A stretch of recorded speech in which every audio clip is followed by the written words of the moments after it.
وما خلقت الجن والانس الا ليعبدون، ہم نے جناتوں کو اور انسانوں کو صرف اپنی عبادت کے لیے پیدا کیا ہے۔ دنیا میں آنے کا مقصد اللہ کی عبادت ہے۔ خوب اچھے طریقے سے دھیان سے اور غور سے سن لو، ہم دنیا میں اس لیے نہیں آئے کہ خوب کھائیں، خوب پہنیں، خوب پئیں، جیسے چاہیں ویسے رہیں۔ ہم دنیا میں اس لیے نہیں آئے۔ نوجوانوں اور میرے بھائیوں، تم اپنی زندگی کا مقصد پہچانو۔ اللہ رب العالمین نے ہمیں دنیا کے اندر کس لیے بھیجا؟ الذی خلق الموت والحیات لیبلوکم ایکم احسن عملا۔ اللہ نے موت اور زندگی کو پیدا اس لیے کیا ہے تاکہ اللہ تمہیں آزما لے کہ تم میں سے کون بہترین عمل کر کے میرے پاس میں آتا ہے، کون بہترین عمل کر کے میرے پاس میں آتا ہے۔ تو دنیا میں ہم کس لیے آئے؟ تاکہ ہم دنیا میں رہ کر اللہ کو خوش کریں اور اللہ رب العالمین کی بنائی ہوئی جنت کو حاصل کر سکے۔ یہ ہے ہماری دنیا میں آنے کا مقصد۔ اور آپ یہ سمجھتے ہیں کہ کھانا پینا پہننا یہی دنیا میں آنے کا مقصد ہے، تو یقین جانیں آپ کہ گلی میں گھومنے والا ایک کتا، یہ بھی رات میں سوتا ہے، صبح اٹھتا ہے، دن بھر اپنی روزی روٹی کی تلاش میں لگا رہتا ہے اور رات میں کھا پی کر آرام سے سو جاتا ہے، صبح پھر سے وہی کام شروع کرتا ہے، چلتا ہے، گھومتا ہے، بھاگتا ہے اور اپنی روزی روٹی کی تلاش کرتا ہے۔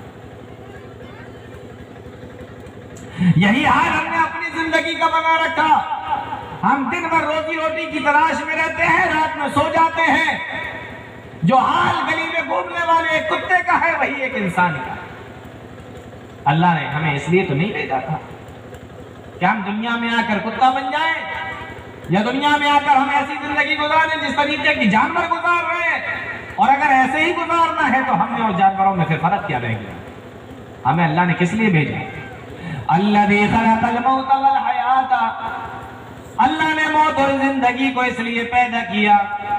اللہ نے جب موت کو بھی پیدا کیا، زندگی کو بھی پیدا کیا۔ موت اور زندگی یہ دونوں مخلوق ہیں، اللہ نے ان کو پیدا کیا ہے۔ اور یہ بات آپ اچھے طریقے سے جانتے ہیں کہ جو مخلوق ہے ایک دن ختم ہو جائے گی، زندگی بھی ایک دن ختم ہو جائے گی۔ آپ دیکھتے ہیں اپنے محلے کے اندر، اپنے سماج کے اندر، اپنے شہر کے اندر اور دنیا کے اندر کہ ایک انسان ہے، زندگی گزار رہا ہے، ایک وقت ایسا آتا ہے کہ اس کی زندگی ختم ہو جاتی ہے اور وہ مر جاتا ہے۔ لیکن آپ کو یہ جان کر حیرت ہوگی کہ انسان کی زندگی ختم ہوئی تو مر گیا، موت شروع ہو گئی، لیکن ایک دن ایسا آئے گا، میرے نوجوان ساتھیوں سن لو اور میرے بوڑھے بزرگوں آپ بھی سن لو، ایک دن ایسا آئے گا، یہ زندگیاں ختم ہوتے ہوئے تو ہم اپنی آنکھوں سے دیکھتے ہیں، لیکن ایک دن ایسا آنے والا ہے کہ موت بھی ایک دن ختم ہو جائے گی۔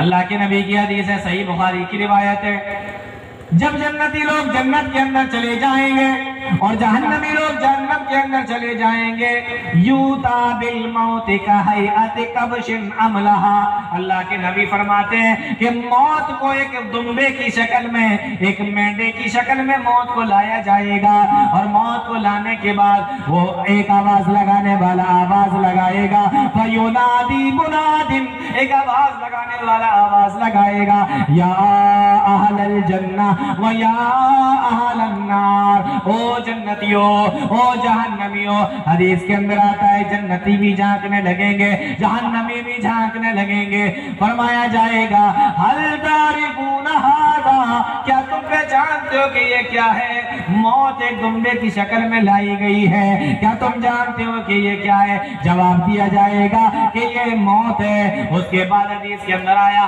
اللہ کے نبی ارشاد فرماتے ہیں کہ وہ آواز لگانے والا وہ فرشتہ اس موت کو جو دمبے کی شکل میں لائی گئی ہوگی، قیامت کے دن اس کو لٹا دے گا اور اس کو بھی ذبح کر دے گا، فیذبح، اس موت کو بھی ذبح کر دیا جائے گا۔ آج موت کو بھی موت آ گئی ہے، اس موت کو بھی موت کے گھاٹ اتار دیا گیا ہے، آج کے بعد کوئی مرے گا نہیں۔